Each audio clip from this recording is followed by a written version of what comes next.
तो फाइनली हम आ चुके हैं सेकंड मॉड्यूल में, जिसमें हम सीखेंगे डार्ट प्रोग्रामिंग लैंग्वेज के बारे में। तो अगर आप लोग ऑलरेडी फेमिलियर हैं प्रोग्रामिंग लैंग्वेज से तो मैं कहूँगा इट्स वेल एंड गुड, आपको जल्दी चीज़ें समझ में आएंगी। और अगर आप नहीं हैं तो भी घबराने की बात नहीं है, क्योंकि हम हर एक चीज़ को डिटेल में देखेंगे और डिटेल में समझेंगे। तो शुरू करते हैं सबसे पहले कि डार्ट के फीचर्स क्या हैं और डार्ट का इस्तेमाल ही क्यों करता है फ्लटर। तो लेट्स स्टार्ट कि डार्ट के क्या फ़ीचर्स हैं। तो जो पहला फीचर है वो है ऑब्जेक्ट ओरिएंटेड। ये कहने का मतलब डार्ट एक ऑब्जेक्ट ओरिएंटेड प्रोग्रामिंग लैंग्वेज है। तो अगर आपके मन में ये ख्याल है कि यार ऑब्जेक्ट ओरिएंटेड क्या होता है, तो मैं आपको ज़रूर बताऊंगा कि क्या होता है। तो मैं आपको इस तरीके से समझाना चाहूँगा कि एक जो लैंग्वेज होती है उसको हम कैटेगराइज कर सकते हैं दो भाग में। पहला होता है प्रोसेस ओरिएंटेड और दूसरा होता है ऑब्जेक्ट ओरिएंटेड। तो जो प्रोसेस ओरिएंटेड होता है उसमें क्या होता है, मान लीजिए एक बुक है, ठीक है। मुझे पता है बहुत गंदी बुक है, आई डोंट नो क्या कैसी बुक है, पर इसे आप बुक मान लो। तो क्या होता है, अगर आप प्रोसेस ओरिएंटेड पर्सन हैं तो क्या होगा, मैंने बोला आपको ये बुक बनानी है। तो प्रोसेस ओरिएंटेड में क्या होता है कि आपको कोई फ़र्क नहीं पड़ता कि ये बुक कैसी दिखती है, आपको बस इतना फ़र्क पड़ता है कि जो मैंने प्रोसेस सोचा है ना मैं वही फॉलो करूँगा। कहने का मतलब, अगर आपका मन था कि आपका जो प्रोसेस है वो होता था कि मैंने पहले पेज को प्रिंट किया, उसके बाद मैंने उन्हें बाइंड किया, उसके बाद मैंने उन पे गत्ता चढ़ाया या कवर चढ़ाया जो भी, तो आपने एक प्रोसेस को फॉलो किया जो आपने डिफ़ाइन किया हुआ था, ठीक है। तो इसको कहते हैं प्रोसेस ओरिएंटेड, जिसको फ़र्क नहीं पड़ता कि अब ये दिखता कैसे है, जो एंड प्रोडक्ट है वो दिखता कैसे है। तब आती है बात ऑब्जेक्ट ओरिएंटेड की। जो सेकंड कैटेगरी है वो है ऑब्जेक्ट ओरिएंटेड की। तो ऑब्जेक्ट ओरिएंटेड का कहने का मतलब होता है कि हमें ये बुक पता है कि ये बुक ऐसे दिखती है, तो हमें ये फ़र्क नहीं पड़ता कि हम इस बुक को कैसे बनाएंगे। हो सकता है हम पहले गत्ता लगा दें या हो सकता है हम पहले बाइंड कर दें और प्रिंट पेज को बाद में प्रिंट कराएं। तो हमें उस चीज़ से कोई मतलब नहीं है, हमें बस इतना मतलब है कि ये बुक ऐसी दिखनी चाहिए at the end of the day. तो ऑब्जेक्ट ओरिएंटेड ये होते हैं, वो लैंग्वेजेस होती हैं जो ऑब्जेक्ट को फॉलो करें, यानी कि ऑब्जेक्ट को नज़र में रख के काम करें। तो जो डार्ट है वो एक ऑब्जेक्ट ओरिएंटेड लैंग्वेज है जिसमें हम ऑब्जेक्ट्स को क्रिएट करते हैं और वो ऑब्जेक्ट कुछ डेटा होल्ड करता है और कुछ फंक्शंस होते हैं उनमें जिनका हम यूज़ करते हैं। तो सिंपल सी जो ऑब्जेक्ट ओरिएंटेड में यूज़ होते हैं वो होती है क्लास, और ऐसी ही काफ़ी सारी चीज़ें जो हम अभी आगे देखेंगे। अगर आपको थोड़ा भी क्लियर नहीं हुआ तो आप ज़रूर इसको फिर से पढ़ने की कोशिश करें या वीडियो को फिर से समझें कि ऑब्जेक्ट ओरिएंटेड क्या होता है। सेकंड जो पॉइंट है वो है स्टैटिकली टाइप्ड। स्टैटिकली टाइप्ड का मतलब होता है, अगर कोई लैंग्वेज स्टैटिकली टाइप्ड है तो उसका जो वेरिएबल होता है वो कंपाइल टाइम पे पता रहता है इंस्टेड ऑफ रन टाइम। अब आपके मन में आया कि कंपाइल टाइम, रन टाइम, ये वेरिएबल, ये सारी चीज़ें क्या है।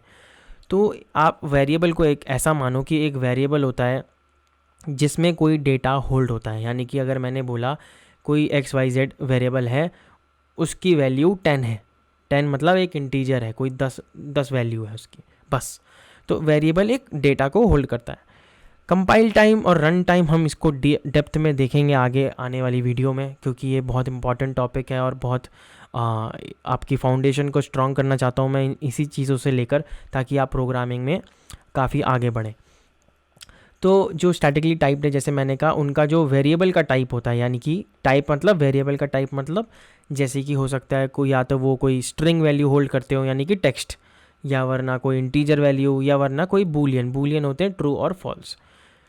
तो इस जो वेरिएबल होते हैं, वो जो लैंग्वेज स्टैटिकली टाइप्ड होती है उनका जो टाइप होता है वेरिएबल का वो कंपाइल टाइम पे पता चलता है। जो तीसरा पॉइंट है वो है इन्वायरमेंट्स। तो जो डार्ट का कोड है, जो हम कोड लिखते हैं, वो कंपाइल हो सकता है मल्टीपल इन्वायरमेंट में, जैसे कि मोबाइल डिवाइसेस के लिए हो गया, क्लाइंट साइड एप्लीकेशंस के लिए हो गया। तो आप अगर अब ये सोचेंगे कि यार ये कंपाइल्ड, अच्छा ये तो बताया गया था एक्चुअली, तो मैंने आपको सबसे पहले स्टार्टिंग में बताया था वीडियोस की स्टार्टिंग में कि जो डार्ट है वो इसलिए यूज़ होती है क्योंकि वो नेटिवली कंपाइल हो जाती है एंड्रॉयड के लिए, iOS के लिए और डिफरेंट प्लेटफॉर्म्स के लिए। तो कहने का मतलब ये है कि डार्ट जो है वो मल्टीपल इन्वायरमेंट को सपोर्ट करती है।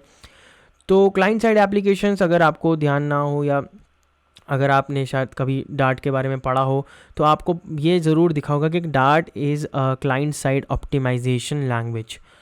तो अब ये तो बड़े भारी भरकम वर्ड है, क्लाइंट साइड ऑप्टिमाइजेशन लैंग्वेज। तो क्या हुआ था कि जब डार्ट 2013 के करीब जब रिलीज़ हुई थी इनिशियल, जहाँ तक मुझे याद है, तो उस टाइम पे क्या हुआ था कि गूगल ने इस डार्ट को ऐसे रिलीज़ किया था कि ये क्लाइंट साइड पे चलती थी, जो क्लाइंट साइड जितनी भी एप्लीकेशन है तो उसमें डार्ट यूज़ हो रही थी। तो डार्ट इतनी पॉपुलर नहीं थी, बट डार्ट यूज़ होती थी क्लाइंट साइड ऑप्टिमाइजेशन के लिए। तो क्लाइंट साइड होते हैं हम लोग, जैसे कि अगर एक सर्वर है तो सर्वर में कुछ डेटा है, और दूसरा होता है हमारे जो, जैसे मान लो हमारे फ़ोन पे कोई ब्राउज़र चल रहा है तो वो क्लाइंट साइड हो गई, तो क्योंकि हम वो क्लाइंट हैं, तो इसमें डार्ट यूज़ होती थी। बट जब से फ्लटर आया है तो अब डार्ट का यूज़ मल्टीपल प्लेटफॉर्म इन्वायरमेंट या प्लेटफॉर्म भी बोल सकते हैं, उनमें यूज़ होता है। जो फोर्थ पॉइंट है और जो सबसे मेन पॉइंट है जिसे मैं कहूँगा जो डार्ट को बहुत अलग कर देती है काफ़ी लैंग्वेजेस के द्वारा, मतलब उनके हिसाब से, और इसलिए वो फ्लटर में भी यूज़ होती है, मैं आपको बताऊँगा। एक तो है डार्ट में आते हैं 2 compiler. Most of the languages उनमें एक ही कंपाइलर होता है, पर डार्ट में है 2 कंपाइलर। एक है जस्ट इन टाइम कंपाइलर, अगर आपको जस्टिन बीबर से याद है तो जस्ट इन टाइम कंपाइलर याद रखें, जिसे कहते हैं JIT। Just in time compiler क्या करता है कि जब भी कोई प्रोग्राम रन होता है तो वो उसी टाइम चलता है वो कंपाइलर, जब कोई हम प्रोग्राम को एग्जीक्यूट कराते हैं।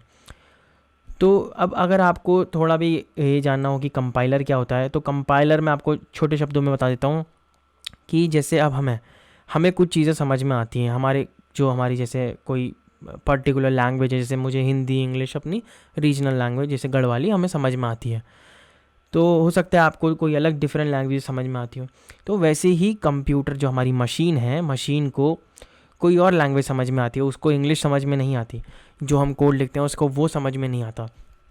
तो वो मशीन को पता कैसे चलता है कि करना क्या है, तो उसके लिए काम आता है कंपाइलर। कंपाइलर क्या करता है, उस पर्टिकुलर कोड को जो हम लिखते हैं उसको 0-1, जिसे हम बिट्स बोलते हैं, 1 और 0, 1 एंड 0, क्योंकि कंप्यूटर को कंप्यूटर से मेरा मतलब है सिर्फ मशीन को 1-0 ही समझ में आता है। तो कंपाइलर का काम होता है वो। तो अब जस्ट इन टाइम कंपाइलर जो एग्जीक्यूशन पे चलता है। अब आता है second ahead of time compiler. और अगर आपको मैंने जैसे उस वीडियो में पहले भी बताया था कि जो फ्लटर है उसका एक बहुत पॉपुलर फीचर है जिसके लिए फ्लटर ने सबको पिछाड़ दिया है, वो है हॉट रीलोड का। तो जो हॉट रीलोड है वो अहेड ऑफ टाइम कंपाइलर की वजह से ही होता है। तो अहेड ऑफ टाइम कंपाइलर क्या होता है, अगर आप लोग JS के बैकग्राउंड से हैं यानी कि जावास्क्रिप्ट के बैकग्राउंड से हैं तो आपको पता होगा प्रॉमिसेस के बारे में। तो वैसे ही डार्ट में फ्यूचर का कंसेप्ट है। अब आप पूछेंगे फ्यूचर का कंसेप्ट, अच्छा तो फ्यूचर का कंसेप्ट कुछ इस तरीके का है कि अब कोई वैल्यू है या कोई फंक्शन है या कोई भी चीज़ है, मतलब हमें पता है कि यहाँ से कुछ आता है, पर हमें ये भी पता है कि वो अभी नहीं मिलेगा, हमें वो बाद में मिलेगा।